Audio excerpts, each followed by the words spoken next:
40 years ago, China was poorer than most African countries. Today, it's the world's second largest economy, and your phone was probably made there. How did 1/5 of humanity go from rice fields to building entire cities in weeks? In 1978, the average Chinese person earned about $1 a day. Fast forward to now, and China produces everything from your sneakers to the components in electric cars. But this didn't happen by accident. Behind this transformation is one of the most dramatic economic experiments in human history. A story of calculated risks, massive sacrifices, and decisions that changed the fate of over 1 billion people. Today, we're breaking down exactly how China went from an isolated, struggling nation to an economic powerhouse that makes the world nervous. Let's go back to where it all began. Picture China in the late 1970s. The country had just come out of the Cultural Revolution, a chaotic period that lasted a decade and basically destroyed the economy. Factories were barely running, farms couldn't produce enough food, and millions of people were living in extreme poverty. We're talking about a country where 88% of the population lived in rural areas, working on collective farms that were so inefficient that famines killed millions just years earlier. The average Chinese worker earned about 300 yuan per year. That's roughly $180. Compare that to the United States, where the average income was around $10,000. And you start to see just how far behind China was. The gap wasn't just big, it was massive. China was isolated from the global economy, stuck with a rigid communist system that controlled every aspect of economic life, and falling further behind every single day. But then something changed. A man named Deng Xiaoping came to power in 1978, and he looked at this mess and said something revolutionary for a communist leader. He said, "I don't care if a cat is black or white, as long as it catches mice." What he meant was simple. He didn't care if an idea was capitalist or communist. If it worked and made China richer, they should try it.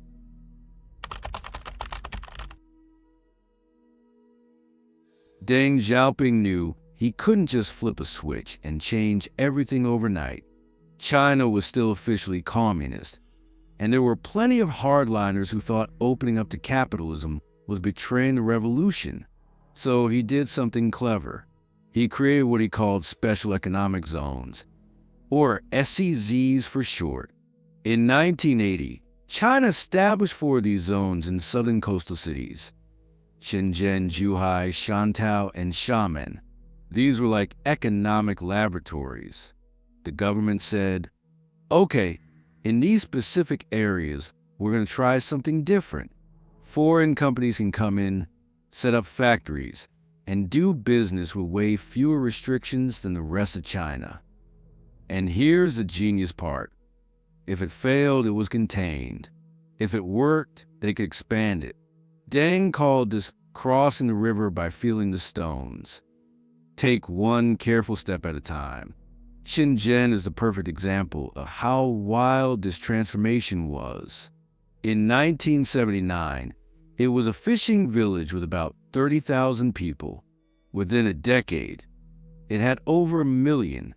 Today, it's a megacity of over 12 million people, home to tech giants like Huawei and Tencent, with a GDP bigger than entire countries like Portugal or Vietnam. Foreign companies loved these zones because labor was incredibly cheap. The government bent over backward to make business easy. And suddenly they had access to the massive Chinese market. By 1984, China opened 14 more coastal cities to foreign investment. The experiment was working. While everyone focuses on factories and exports, something equally important was happening in the countryside. China reformed its farming system in a way that changed everything. Before 1978, farmers worked on collective farms where everything was shared. You could work hard or barely work at all, and you'd get the same share of the harvest. There was zero incentive to be productive. So Deng introduced something called the household responsibility system. The idea was simple. Families could lease land from the government. They had to produce a certain quota for the state. But anything extra they grew, they could keep or sell in markets. Suddenly, farmers had a reason to work harder. If you grew more, you earned more. The results were instant. Agricultural output exploded. Between 1978 and 1984, grain production increased by over 30%. Rural incomes doubled. Farmers who had been barely surviving suddenly had money to spend.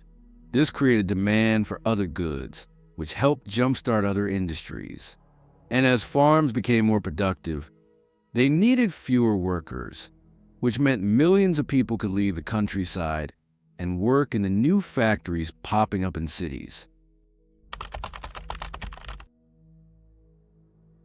Through the 1980s and 1990s, China's manufacturing sector absolutely exploded. The government made it incredibly easy and cheap for foreign companies to set up shop. They built massive industrial parks with roads, electricity, and ports already in place.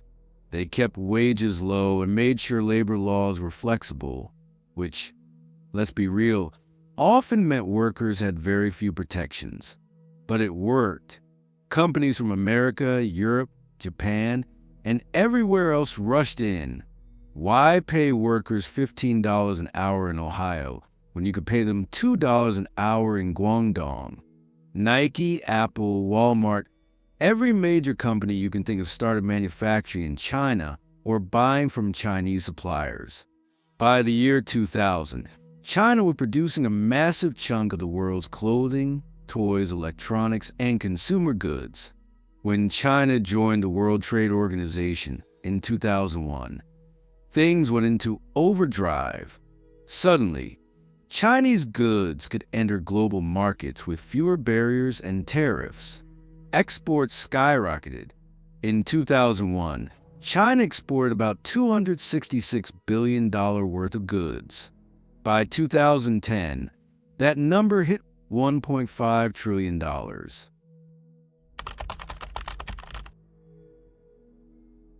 Here's something that really sets China apart: the absolute obsession with building infrastructure. We're talking about a scale that's hard to wrap your head around. China built more high-speed rail in a decade than the rest of the world combined. Today, they have over 40,000 kilometers of high-speed rail lines. The United States has zero. China built entire cities from scratch. Between 2011 and 2013 alone, China used more cement than the United States did in the entire 20th century. Think about that for a second. They dredged rivers, built massive ports, constructed highways that stretched thousands of miles, and created airports at a pace that seems impossible. This wasn't just about having nice roads. Infrastructure was the backbone of economic growth. It connected rural areas to cities, made it easier to move goods for export, and created millions of jobs in construction and manufacturing. The government could do this because, unlike democratic countries where infrastructure projects get tied up in debates and lawsuits for years, China's authoritarian system meant decisions got made fast and executed even faster. If the central government said, build a high-speed rail line from Beijing to Shanghai, it happened. No debates, no delays.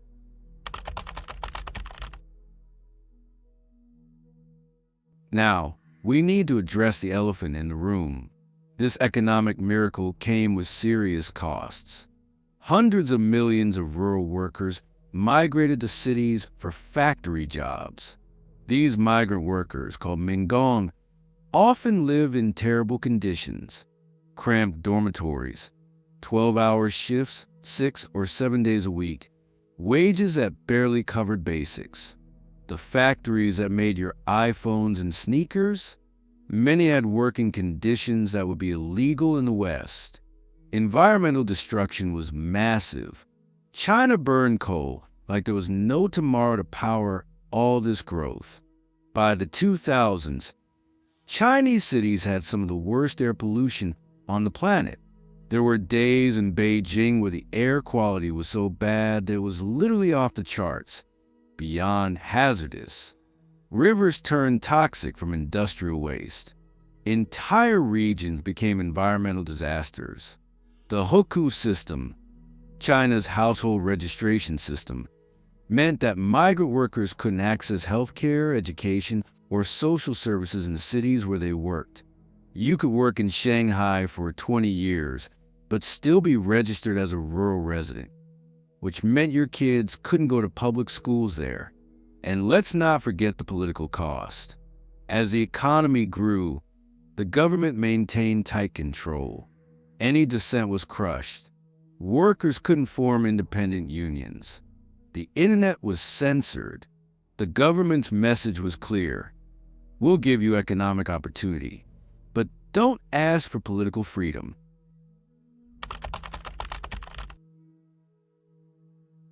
By the 2000s and 2010s, China faced a new challenge. The country was getting richer, which meant workers wanted higher wages. Labor costs were rising. At the same time, other countries like Vietnam and Bangladesh could offer even cheaper labor. China was at risk of losing its competitive edge in basic manufacturing. So the government pivoted. They decided China needed to stop just making cheap stuff for other countries and start making advanced technology. This was a Made in China 2025 initiative, a massive industrial policy to dominate high-tech industries like robotics, artificial intelligence, electric vehicles, semiconductors, and aerospace. The government poured hundreds of billions of dollars into research and development. They required foreign companies to transfer technology if they wanted access to Chinese markets. They bought up companies abroad that had advanced tech. They sent students to study in the best universities worldwide, then brought them back. Today, China leads the world in areas like 5G technology, electric vehicles, solar panels, and high-speed rail. Companies like Huawei, BYD, Alibaba, and Tencent compete directly with Western giants. China launched its own space station. They're building cutting-edge AI systems. The transformation from cheap factory to tech powerhouse happened in about 20 years.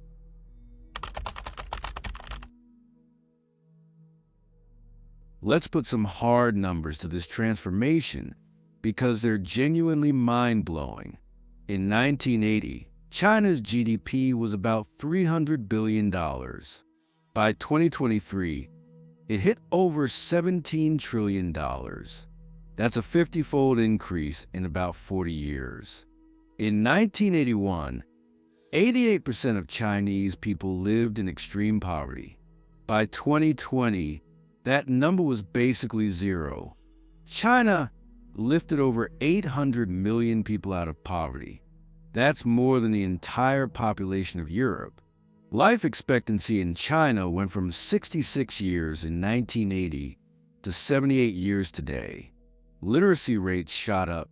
Access to electricity, clean water, healthcare, all improved dramatically. China became the world's largest trading nation. They're the biggest exporter, the second biggest importer. They're the largest manufacturer, producing about 28% of global manufacturing output. Foreign exchange reserves? China has over $3 trillion, the largest in the world by far. This gives them enormous influence over global finance.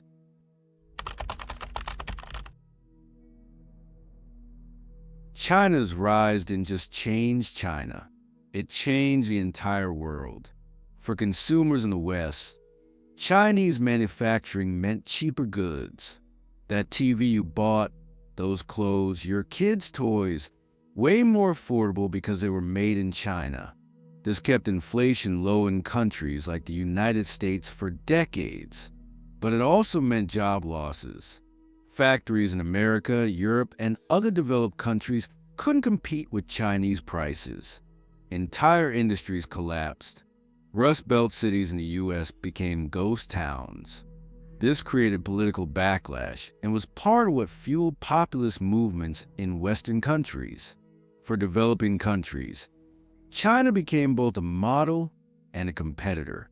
Countries in Africa, Latin America, and Southeast Asia saw China as proof that rapid development was possible, but they also competed with China for investment and manufacturing jobs.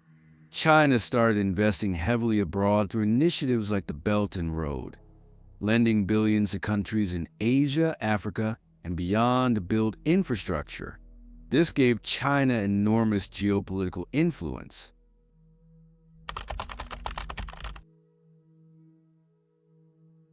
Today, China is the second largest economy in the world, and depending on how you measure it, some argue it's already number one. It's a technological powerhouse, a military force, and has political influence that rivals the United States. But it's not all smooth sailing. China faces serious challenges. The population is aging rapidly because of the old one-child policy. The real estate sector, which drove much of the growth in recent years, is in crisis. Debt levels are high. Relations with the West have become tense, with trade wars and technology bans. The zero-COVID policy hurt the economy. And as incomes rise, China needs to figure out how to keep growing without the cheap labor advantage it once had. Plus, there's the middle income trap. Many countries get stuck when they reach a certain income level because they can't transition from manufacturing to innovation-based economies. China is trying to avoid this, but it's not guaranteed they'll succeed. The rise of China is one of the most significant events in modern history. It proves that rapid economic development is possible, even for massive countries starting from poverty. It showed the power of pragmatic policy, massive infrastructure investment, and integration into global trade. But it also showed the costs. Environmental damage, labor exploitation, political repression, all were part of the package. And it raised a huge question that the world is still grappling with. Can a country be economically free, but politically authoritarian? China says yes. The West isn't so sure. What happens next will shape the 21st century. Will China continue rising and overtake the United States? Will internal problems slow it down? Will tensions lead to conflict? Nobody knows for sure. But one thing is certain. The economic revolution that transformed China from rice fields to robotics in 40 years is a story that will be studied for generations.